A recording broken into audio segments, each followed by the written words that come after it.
ultrapassa 1.200 metros. O ar é forçado a ultrapassar o topo da montanha e, ao se comprimir sobre o topo, ele acelera.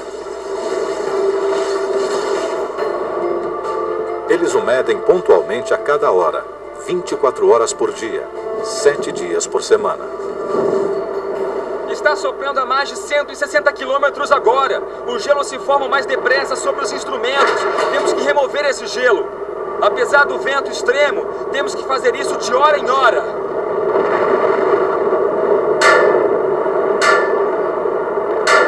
Ironicamente, a superfície irregular da Terra, que canaliza os ventos em rajadas possantes sobre o Monte Washington, acaba por derrubá-los com o tempo. Essa é a grande diferença entre o clima da Terra e o de Netuno. A Terra tem montanhas que reduzem os ventos. Netuno é tão liso quanto uma bola de bilhar. A questão principal não é que se tornam mais fortes, isso não se aplica. Apenas não há nada que os reduza.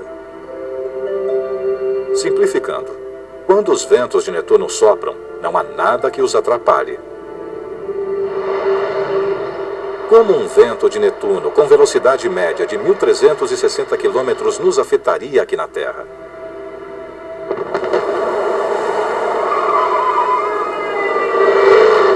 Na Terra temos ventos com força de furacão que chegam a 160 km por hora. Consideramos isso bem perigoso. Se enfrentássemos na Terra os ventos de Netuno de 1.400 km por hora, eles destruiriam tudo na superfície, arrancariam tudo. O gigantesco Netuno transforma o vento em algo extremo e quase irreconhecível.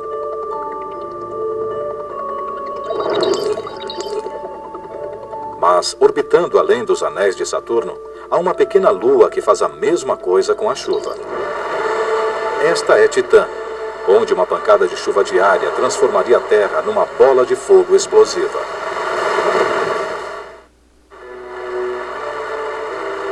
O dia está nublado e começa uma chuva fraca. Aqui na Terra, você pegaria seu guarda-chuva e consideraria isso ligeiramente inconveniente. Mas essa não é a Terra, nem é uma chuva comum. Você está em Titã, uma pequena lua de Saturno. E sob esse aguaceiro químico, você precisaria mais do que um guarda-chuva para protegê-lo. As regras do clima na Terra, com certeza, não se aplicam aqui. Mas a Terra e Titã têm muitas semelhanças. Na Terra, temos uma superfície sólida, uma atmosfera protetora e bastante água. Tudo isso torna a vida possível no nosso planeta. Na verdade, não há nada que se compare à Terra no sistema solar. Mas Titã chega perto. Como a Terra, ela tem uma superfície sólida, e isso não é tudo. Titã tem uma atmosfera que, de modo geral, é bem similar à da Terra. Contém nitrogênio, assim como a atmosfera terrestre, e também é rica em material orgânico, como nossa atmosfera. Mas similar não significa igual. Aqui na Terra, a nossa atmosfera tem uma grande quantidade de água de forma constante, que sempre evapora e retorna em forma de chuva, como aqui, na ilha havaiana de Kauai. Estou nas encostas do Monte Waialeale. Esta montanha é envolta por nuvens. Aqui chove mais de 12 mil milímetros por ano. O ciclo da água na Terra começa quando o ar úmido e aquecido do oceano sobe, formando nuvens que acabam se condensando em chuva. A chuva cai sobre o solo e escoa para o oceano, recomeçando o ciclo.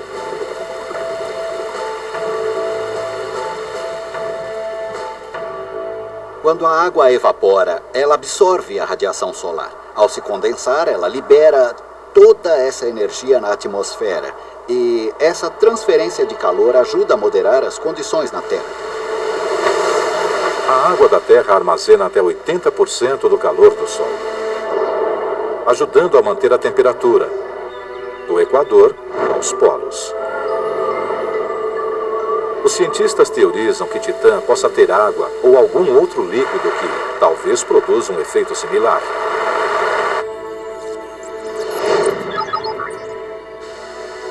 Em 2004, quando a sonda Cassini da NASA visitou Saturno, encontrou provas relevantes que corroboram essa ideia. Se fôssemos a Titã e observássemos a paisagem, veríamos algo de certa forma bastante familiar. Veríamos grandes montanhas e vales que foram entalhados por líquidos correntes. De fato, quando Cassini passou sobre a enevoada Titã, seu radar rastreou a superfície abaixo.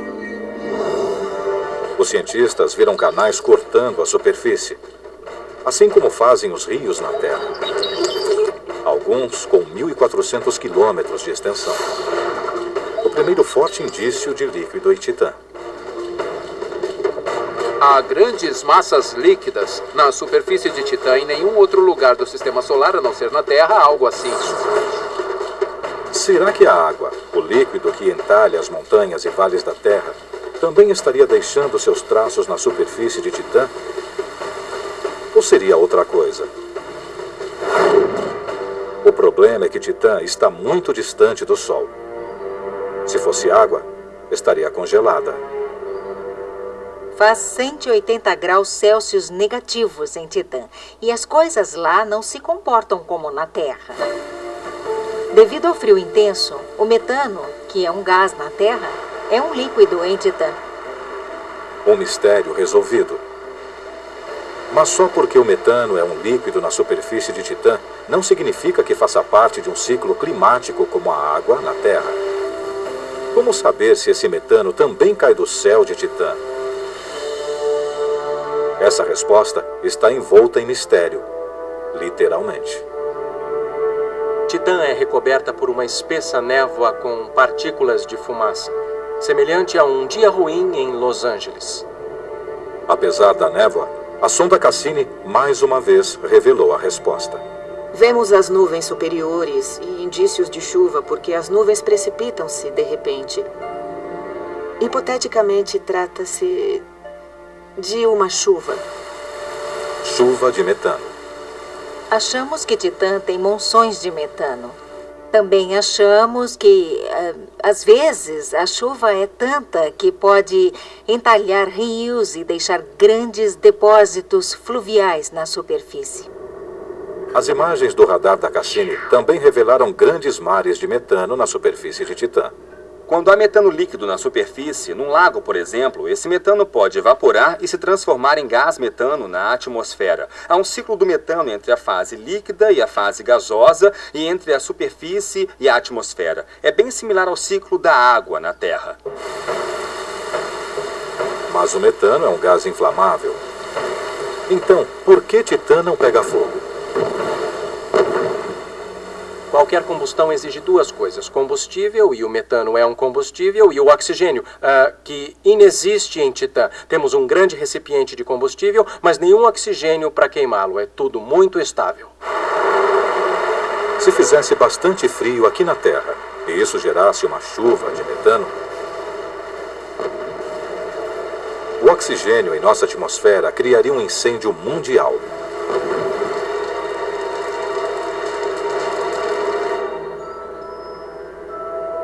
Felizmente para nós, isso não vai acontecer.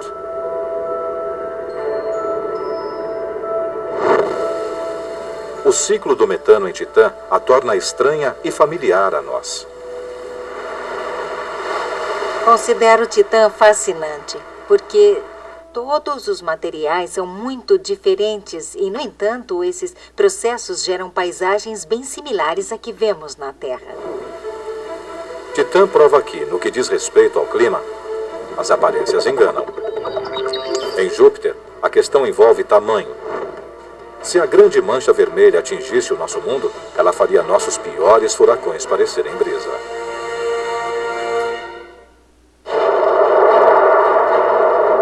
Essa é a maior e a mais antiga tempestade do Sistema Solar. E o fenômeno característico mais famoso de Júpiter. Tem até um nome próprio: a Grande Mancha Vermelha. Tem 2 ou 3 vezes o tamanho da Terra. É a maior de todas as tempestades. Sabemos a respeito da Grande Mancha Vermelha no hemisfério sul de Júpiter há mais de 300 anos. Quando Galileu inventou o telescópio, após alguns anos, a Grande Mancha Vermelha foi avistada. E ainda está lá. Familiar, porém misteriosa. Ninguém sabe como a Grande Mancha Vermelha se formou. Porém, os cientistas já estão investigando sob as nuvens de Júpiter para saber mais sobre essa enorme tempestade extraterrestre. A tempestade é intensa. Com ventos de 480 km por hora, ela se ergue quilômetros acima das nuvens circundantes. Na Terra, há tempestades que parecem similares, embora menores e mais amenas. Os furacões. Também conhecidos como ciclones ou tufões, dependendo de onde se formam. Eles são os ventos meteorológicos mais destruidores.